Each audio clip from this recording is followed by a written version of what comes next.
आप सब। आशा करती हूँ आप सब अच्छे होंगे। आइए आज हम पढ़ते हैं पाठ जागो। एक मित्र ने पूछा कि हमारे देश की परिस्थिति के लिए कौन जवाबदार है। मेरा कहना है कि सदा से हम जवाबदार ही खोजते रहे हैं। जब तक हम दूसरों को जवाबदार ठहराते रहेंगे ना, तब तक परिस्थितियां नहीं बदलेंगी। मतलब हम एक दूसरे पर ब्लेम नहीं लगा सकते, क्योंकि दूसरे को जवाबदार ठहरा कर हम मुक्त हो जाते हैं और बात वहीं की वहीं ठहर जाती है। हम ही जवाबदार हैं। यदि हम गुलाम थे तो हम कहते हैं किसी ने हमें गुलाम बना लिया, वो जवाबदार है, और हम ये कभी नहीं सोचते कि हम गुलाम खुद बने हैं, है ना। ऐसे कैसे किसकी हिम्मत हो जाएगी कि हमें आके गुलाम बना ले। अगर हम राजी नहीं होते तो हमें कोई भी गुलाम नहीं बना सकता। ये बात बिल्कुल सही है। देश में जो भी गरीबी, अशिक्षा, भ्रष्टाचार और हिंसा है, उसके लिए हम सभी जिम्मेदार हैं। जिंदगी सामूहिक ढंग से चलती है। जिंदगी की बेहतरी या बदतरी के लिए हमें अपना दायित्व स्वीकार करना चाहिए। धर्म और राजनीति, धर्म जीवन को जीने की कला है, जीवन को जीने का विज्ञान है। हम जीवन को उसके पूरे अर्थ में कैसे जिए, धर्म उसकी खोजबीन है। धर्म यदि जीवन कला की आत्मा है तो राजनीति जीवन कला का शरीर है। धर्म अगर प्रकाश है जीवन का, तो राजनीति पृथ्वी है।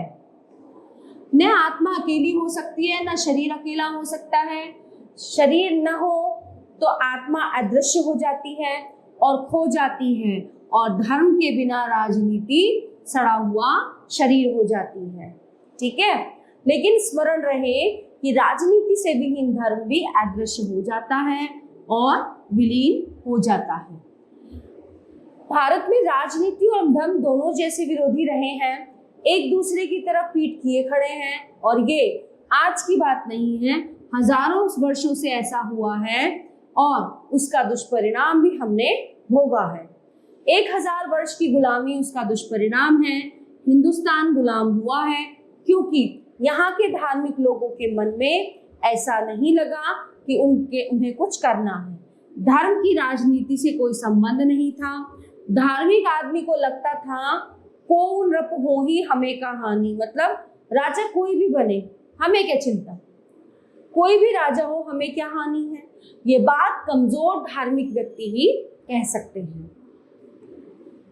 वह भी धर्म व राजनीति से सदा डरेंगे, क्योंकि उन्हें मालूम है कि उनके हाथों में जो ही शक्ति आई कि उनकी सारी धार्मिकता बह जाएगी, और उनके भीतर जो असल आदमी है, बुरा आदमी छिपा है, वो प्रकट हो जाएगा। बुरा आदमी ताकत में प्रकट होता है, कमजोरी में प्रकट नहीं होता।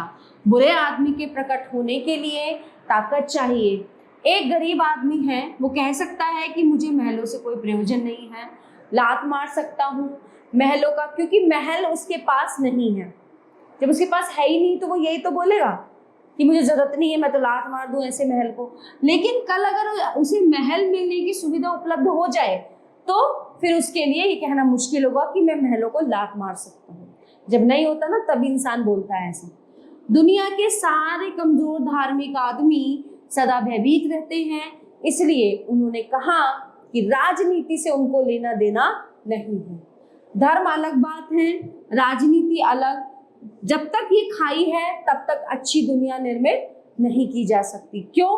अच्छी दुनिया 2 कारणों से निर्मित नहीं हो सकती। एक, जो राजनीति धर्म के आदेशों से प्रभावित नहीं होगी, वह मनुष्य को कहाँ तक ले जाएगी, मंजिल क्या है, उसके पास कोई मंजिल नहीं है। तब राजनीति उस पागल आदमी की तरह है जो दौड़ता तो बहुत है, लेकिन उससे कहे कि कहाँ जा रहा है तो वो कहने में असमर्थ है कि वो कहाँ जा रहा है, क्योंकि उसको पता ही नहीं वो कहाँ जा रहा है। राजनीति जो धर्म के बिना है, भागती हुई दिखाई पड़ेगी, लेकिन जाना कहाँ है, क्योंकि जीवन की मंजिल तो धर्म है। जीवन में जो भी मंजिल है उसी का नाम धर्म है। जीवन को जहां पहुंच जाना चाहिए उसका नाम धर्म है। ठीक है, अब आगे का पैराग्राफ पढ़ते हैं। राजनीति जितनी स्वस्थ हो, जीवन के सारे पहलू उतने ही स्वस्थ हो सकते हैं, क्योंकि राजनीति के पास सबसे बड़ी ताकत है। ताकत अशुभ हो जाए तो फिर कमजोरों को अशुभ होने से रोका जा सकता है। मैं मानता हूं कि राजनीति में जो अशुद्धता है उसने जीवन के सब पहलुओं को अशुद्ध किया है। सत्ता जिसके पास है वो दिखाई पड़ता है, पूरे मुल्क को और जाने अनजाने हम उसकी नकल करना शुरू कर देते हैं। अच्छे आदमी की बड़ी से बड़ी जो खूबी है वो ये है कि वे कुर्सी को पकड़ नहीं लेगा, क्योंकि अच्छा आदमी कुर्सी की वजह से ऊंचा नहीं हो गया है, ऊंचा होने की वजह से वो कुर्सी पर बिठाया गया है। मतलब वो ऊंचा है, उसमें कुछ अच्छा है, उसमें कुछ क्वालिटी है, तभी तो उसको वो पोस्ट मिली है, तभी तो उसको कुर्सी पे बिठाया गया है।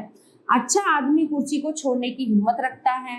अच्छा आदमी जब भी पाएगा कि मुझसे बेहतर आदमी काम करने आ रहा है तो वो कहता है आ जाओ, मैं हट जाता हूँ।